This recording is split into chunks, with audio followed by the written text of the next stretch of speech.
오늘 확정한 조선업 구조조정안이 인건비 절감에 집중돼 있어 대규모 인력 감축에 따른 갈등이 불가피해졌습니다.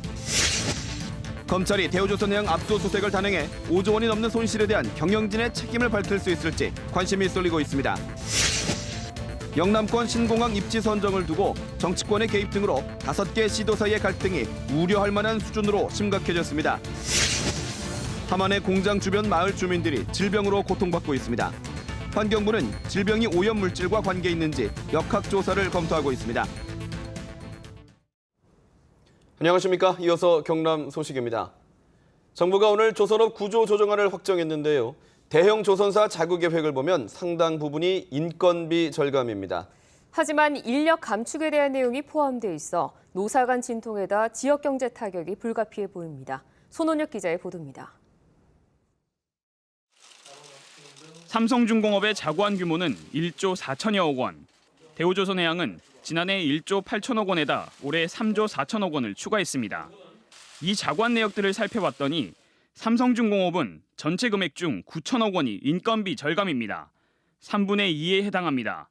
대우조선도 36%에 해당하는 1조 2,600억 원이 인건비 절감분으로 잡혀 있습니다. 급여 반납과 복리후생 축소에다 인력 감축을 통해 인건비를 줄이겠다는 겁니다. 대량 실직이 불가피해 노동계는 일방적인 고통분담 강요라고 주장합니다. 이에 따른 실직과 임금 삭감으로 소비 위축 등 지역 경제 타격도 불가피합니다. 일자리를 유지하는 형태의 구조조정 방안이 지금은 노동자와 그 가족의 생계 그리고 지역 경제를 위해서 절실히 필요하다고 생각합니다.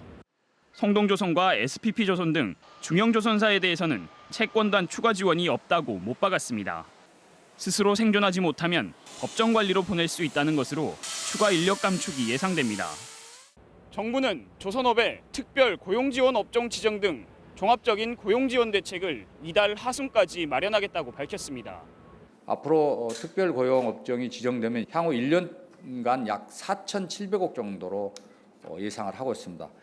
고용노동부가 추정하는 실직 규모는 내년 말까지 5만 6천 명에서 6만 3천 명.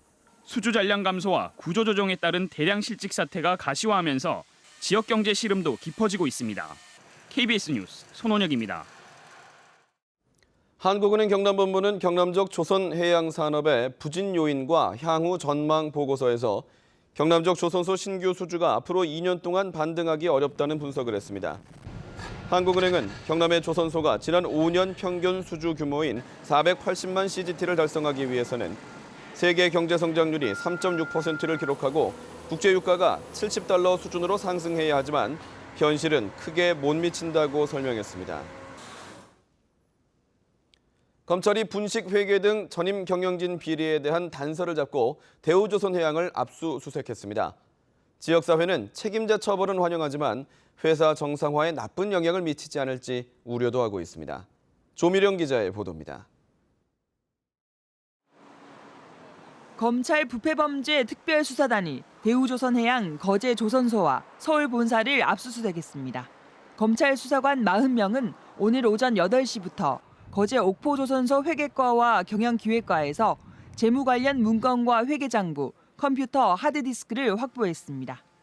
검찰은 회사 부실을 은폐하기 위해 수년 동안 분식 회계를 저지른 단서를 포착하고 경영진 비리 수사에 나섰습니다.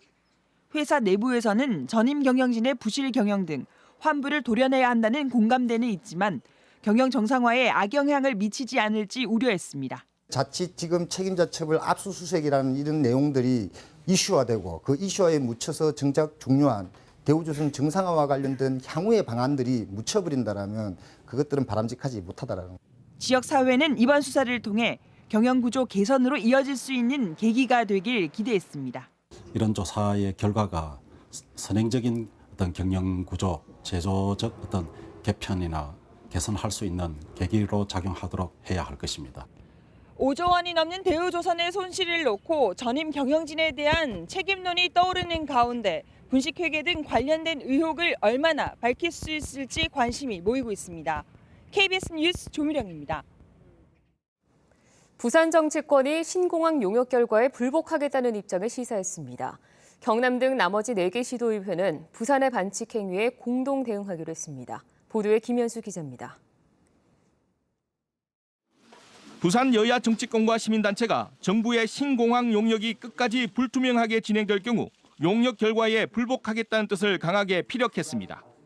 새누리당 부산시당은 서울에서 당정협의회를 열고 신공항 용역의 공정성과 객관성이 훼손된다면 앞선 5개 시도단체장의 합의를 존중하기 어렵다는 데 뜻을 모았습니다.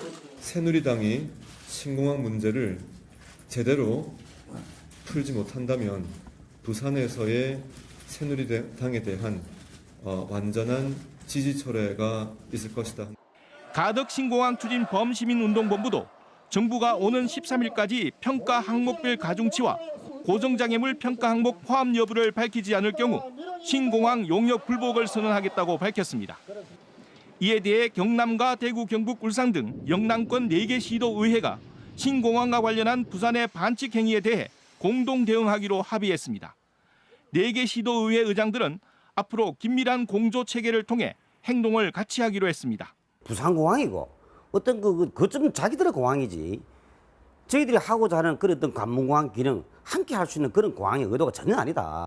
빠르면 다음 주쯤에 신공항 입지가 발표될 예정인 가운데 영남권 시도 간의 반목의 골이 깊어지고 있습니다. KBS 뉴스 김현수입니다. 함안의 한 마을 주민들이 10년째 마을 옆 공장의 소음과 악취에 시달리고 있습니다. 게다가 주변 주민 대부분이 원인을 알 수 없는 질병으로 고통을 호소하고 있는데요. 공장이 원인으로 의심되면서 논란이 일고 있습니다. 정유진 기자가 취재했습니다. 알약 67개에 물약까지. 77살 배청수 씨가 지난 2012년부터 여러 번에 걸친 수술 이후 매일 먹는 약들입니다.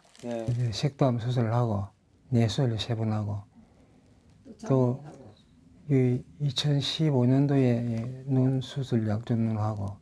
이 마을에 사는 30가구 중 3분의 1가량이 배 씨처럼 암이나 뇌질환, 눈질환으로 고통받고 있습니다. 주민들은 지난 2007년 이후 마을 옆에 공장 5곳이 들어선 이후부터 질병이 나타났다고 주장합니다. 마을 입구 쪽에 있는 집 옥상입니다. 보시다시피 공장과 마을 간의 거리가 50m 정도밖에 되지 않습니다. 하루 종일 공장에서 매캐한 냄새와 철컹거리는 소리가 흘러나옵니다. 화장실 무슨 그런 냄새 매처럼 그런 냄새가 나요. 냄새가 심하게 이거 뭐 핵폭탄을 터뜨리는지 철판을 때리는 그게 뭐 여기는 억수로 심하지. 공장 5곳 가운데 한 곳에서 발암물질인 초미세먼지가 발생하고 또 다른 한 곳에서는 실명을 일으키는 메틸 알코올을 썼던 것으로 밝혀졌습니다. 나이를 감안한다 하더라도 일반 다른 평범한 마을과 비교했을 때 그 정도의 질병을 3-4개 이상을 가지고 있다는 건 평범한 상황은 아니라고. 공장들은 예전에 메틸 알코올을 배출했지만 적은 양이었다며 지금은 제조 공정을 개선해 오염물질 배출은 기준치 이하라고 밝혔습니다. 환경부는 이번 주 안으로 주민들의 질병과 오염물질에 대한 역학조사 여부를 결정합니다. KBS 뉴스 정유진입니다.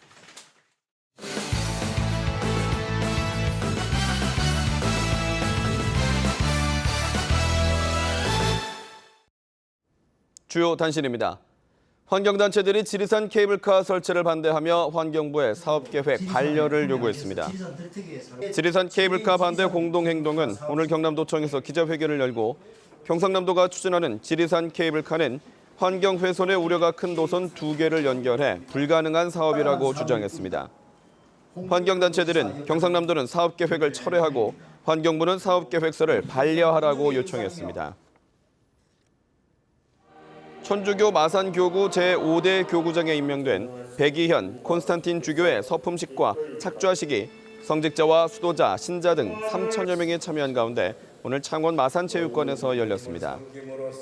백이현 주교는 진주 출생으로 1985년 사제 서품을 받은 뒤 마산교구 남해와 사천, 덕산성당 등에서 주임 신부를 지냈습니다. KBS 창원시청자위원회가 라오스에서 해외 봉사활동을 펼쳤습니다. KBS 창원시청자위원들은 지난 4일부터 4일 동안 라오스 루앙프라방의 한 초등학교를 방문해 학교 지붕 교체 작업을 했으며 학용품과 의약품 등을 전달했습니다.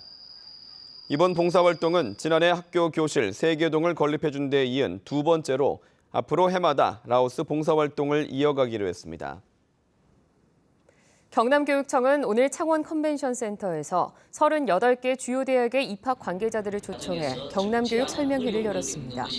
주요 내용은 고교대학 간 연계 방안을 찾는 정보 교환과 2017학년도 대학별 입학 전형, 합격 불합격 사례를 공유하고 특성화 사업과 학과별 취업 현황 등에 대한 정보도 교환했습니다. 경상남도는 오늘 도청 회의실에서 홍준표 도지사를 비롯해 기업체 대표와 특성화 고등학교 교장 등 20여 명이 참석한 가운데 경남 하이트랙 24개 개설 협약을 맺었습니다. 이번 협약에 참여한 기업은 300만 달러 수출해탑 수상 기업인 주식회사 선일엠텍과 항공기 부품 중 초정밀 기계 가공 부품 생산 기업인 주식회사 포렉스 등 24개 기업입니다. 희망 2016 이웃사랑 유공자 포상식이 오늘 창원에서 열렸습니다. 포상식은 지난 겨울 이웃사랑 모금운동에 힘쓴 개인과 기업, 단체, 공무원들을 격려하고 표창하기 위해서 마련됐으며 사천시와 창녕군이 각각 최우수 시군을 표창을 받았습니다. 경남 소식이었습니다.